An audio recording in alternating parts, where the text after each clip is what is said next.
Good morning and welcome to my brand new official city council desk.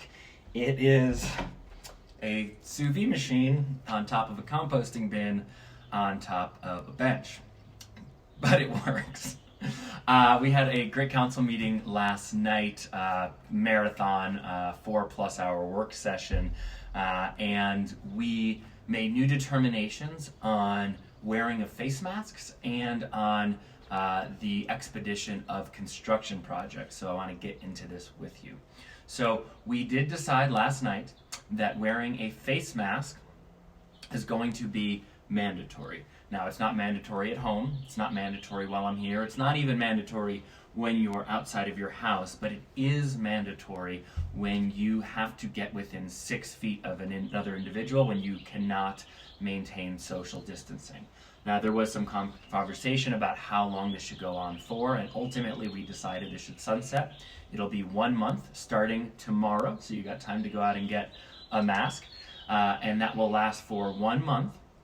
And then we are asking staff to bring back the best science, because the reason that we are doing this is that it provides an added level of security so that we can begin to slowly reopen our economy while feeling safe. And so we want to do this only insofar as it has a real effect. So that science will be coming back to us. And I will say, I know this feels weird. I don't enjoy wearing a mask. Each day, the only time I get out, I get to run or skin. But I've been taking one with me now for weeks, and I wear it around my neck, and when someone comes up, I put it over my mouth. And the reason I do that is because it's a sign of respect for the other person. I don't know if the person on that trail has a 90-year-old grandmother at home. I don't know if they're really scared in that moment, and I am willing to make that as a sign of compassion for them. So that's really the idea here. We are going to be doing education, not enforcement, and the city is going to be providing free masks to those who need them. So that's the mask update. Now, construction. I have to say, in my time on city council, I have never received so much public comment about anything. Hundreds of people reaching out, and no surprise, very, very different opinions. So I just want to start by maybe dispelling a few myths. Those who are adamantly against any construction say things like, this doesn't support our community, it's all a bunch of people from out of town or from Denver, and the reality is that's partially true, but it's not true. And I know that because I talk to a litany of architects and designers and interior designers and real estate agents who all call this place home, love this place, and contribute on a daily basis. They are part of our community. On the other side, this is going to be a miracle and a boon, and it's going to create jobs, and it's going to bring money into the economy, and that's just going to be perfect. And of course, that's not the case, because for years we have seen speculative development drive out local business and the community character that we love. So I didn't come into this with a religion on development as monolithically good or bad. I think that's to miss the point. I think development is more than just the building structure. It's what happens in the building and with the building, and how does that support community. As a for instance, I have long been pushing higher density, bigger projects and 100% affordable housing. When it comes to affordable housing, count me as a YIMBY. Give me a big project in the West End that houses 30 local families, and I will fight for it all day. At the same time, give me that same square footage for a $25 million spec home that sits empty and does probably more than any other development to drive community out of Aspen. I'm totally against it. So I think we need to be smarter about how we think about development and how that interacts with community. So I'll start with my approach to this. Here are the things that I needed to pass anything last night that we did get assurance on. Number one, public health. Before we relax any restrictions or go back to business, we need to make sure that we can do so while upholding the highest and best public health order at every stage of this, including transit from down valley to the construction site and back home when that happens. I believe that we are doing that at every step, and we have safeguards in place. Number two, this would not change in any way what we develop. This is only applied to existing projects that have already gone through months, if not years of process and been approved under the current land use code. So nothing changes except for the time frame. The projects themselves do not change. Now, I will say, I struggled with this because I initially thought this was only for commercial development in the core. And I think the last council, to their credit, they had a moratorium and they aligned our land use code with underlying community values. And so I trust that the projects coming forward, at least from an aesthetic height mass standpoint, meet that. I do not feel that way in residential. I think we have a long overdue conversation about what we allow in residential in terms of mass, scale, community impact, displacement of workers, and historic structures. So, but at the end of the day, I got my head around the fact that those individuals went through a process that was legal and fair, and there has to be trust that that is upheld. And even if I don't like some of those projects, it's my job to change it in the future, not to change it retroactively. So I was able to get there. Number three, these changes are temporary to jumpstart our economy.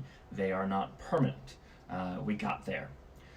Fourth, fairness and equity. These are not restrictions that are being lifted for construction. They are restrictions that will be equitably lifted amongst all businesses. It just so happens that construction came first. So I was able to check that box. Fifth thing, big one, because this is community development's work. I was not willing to look at any changes if they in any way negatively affected community development's work on affordable housing projects, including affordable housing coordination, and I got absolute assurance that that is going forward full speed ahead. So we are good there. Here are the two big ones. We have to recognize that projects going forward now exist in a world that is inherently more financially risky than the world where they were approved. And the worst case scenario is that people start projects, lose their financing, and we end up with base village scattered around our town. And so staff has come up with a plan for something called assurance bonds.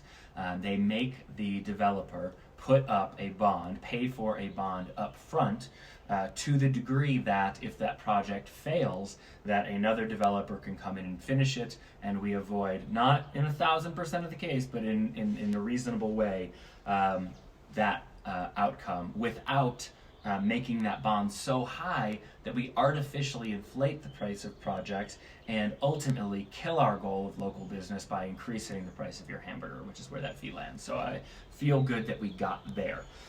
The last bit that is super important for me is that in this recovery, we take an all-in approach and we make sure that we are not just standing up the status quo, but we are making smart, proactive investments in the economy tomorrow. I want to see an economy when we emerge from this that is more local, more sustainable, more conscious.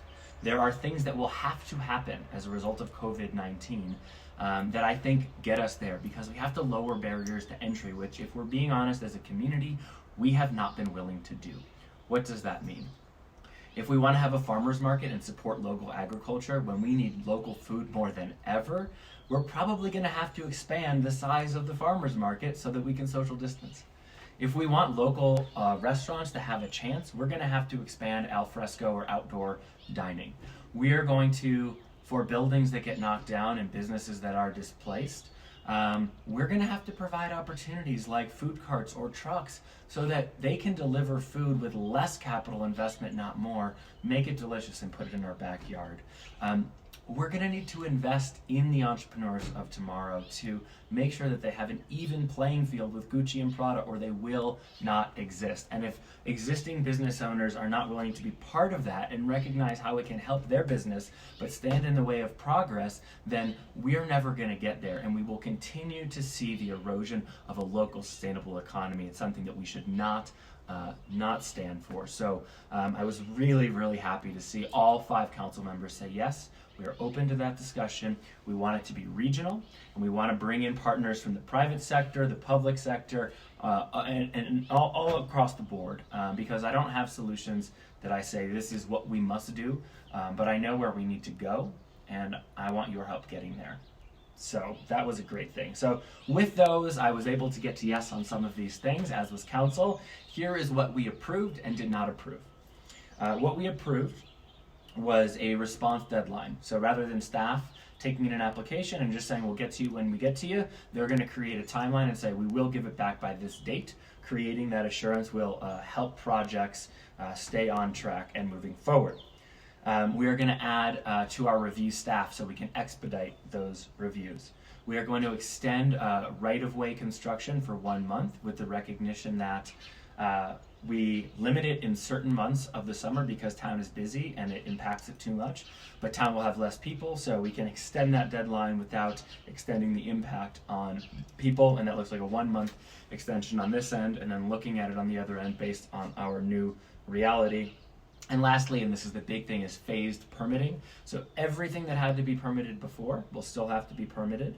However, rather than having to hand in the entire year syllabus up front, you can hand in semester 1 and then work on semester 1 while handing in semester 2. And all of those things will serve to get people back to work safer, sooner, and put dollars into our economy and into our general fund, which means they can support anything, including economic relief and the support of new local business that should live side by side with whatever comes as the result of this development. We did not approve fast-tracking projects for a fee. There needs to be equity in development. You should not be able to pay to go to the front of the line. And we did not approve the extension of hours of construction that was requested because we are under enough stress as a community. The last thing we need is 2 more hours of construction noise when we're at home trying to hang out with our families. So that's what happened, and I just leave you with, I know that many of you will be upset by these decisions on both sides. And our 40-year fight about development as inherently evil or inherently good has slowed the rate of character and economic decay, but that's all it's done. It hasn't solved it, and it will not solve it. It can only stand in its way. The only way that we actually get an economy that works for all of us is investing in the thing we want, not just defending against the thing we don't want. And until we are willing to make trade-offs to do that, whether that's exchanging parking spaces for local business stalls, or allowing food trucks to complement restaurants, if we aren't willing to make those choices, we will continue to see the loss of our local business. And at this moment, we have the opportunity to invest in tomorrow smartly and collectively and say yes, and we can have Prada and Gucci as much as we may not like it, but you know what? Right next to it is going to be a local artisan that is serving food that was grown from their garden and a bracelet that they made from scratch. That's our choice. So thanks for joining me on this update at my weird little stand-up desk, and I'll see you guys soon.